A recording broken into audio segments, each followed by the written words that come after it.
কেমন আছো বন্ধুরা? আবারও একটি নতুন ব্লগ নিয়ে চলে আসলাম। আর আজকে আমি একটু আলু ভাজা করব, তাই জন্য আলু কাটছিলাম। তো কাটতে কাটতে হঠাৎই দেখলাম মামা চলে আসলো। আর মামা এত রান্না করতে ভালোবাসে, তো মামা তাই জন্য আলুগুলো কাটছে।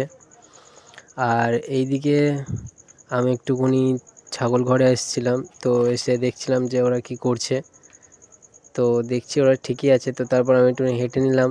আর আজকে খুবই গরম পড়েছে, তাই জন্য একটু হাঁটছি বেশি করে, কারণ কি বাইরে হাওয়া দিচ্ছে তো তাই। আর আমাকে দেখতে পেয়ে আমাদের রিমু চলে এসেছে। দেখো বন্ধুরা, আমাকে দেখতে পেলেই হলো, যেখানেই থাকে ছুটে চলে আসে। আর এইদিকে আমার মামা উনুনটাকে ধরানোর জন্য ছাইটাকে বের করে নিচ্ছে। তো এরপর আমার মামা আস্তে আস্তে উনুনটাকেও ধরাবে। তো দেখো বন্ধুরা, আমার মামা এখন উনুন ধরাচ্ছে, কিন্তু আমার মামা অনেক ট্রাই করছে উনুনটাকে ধরানোর জন্য, কিন্তু ধরছে না। তো ম্যাক্সিমাম 2-3 বার ধরানোর পর লাস্টে উনুনটা ধরেছে। এই উনুনটা একটুকুনি উনুন হয়তো, কিন্তু অনেক মানে তাড়াতাড়ি রান্না হয়ে যায়। তো আমার মামা এখন তেল দিচ্ছে, আর তারপর আমার মামা এতে আলুটাও দিয়ে দেবে। তার আগে লঙ্কা দিয়ে দিচ্ছে।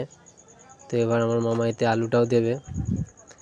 তো দিয়ে দিয়েছে অলরেডি। তো যাই হোক, আমাদের এই ভিডিওটা, ছোট্ট ভিডিওটা যদি তোমাদের ভালো লেগে থাকে তো লাইক করো বন্ধুরা, আর পাশে থেকো। টাটা।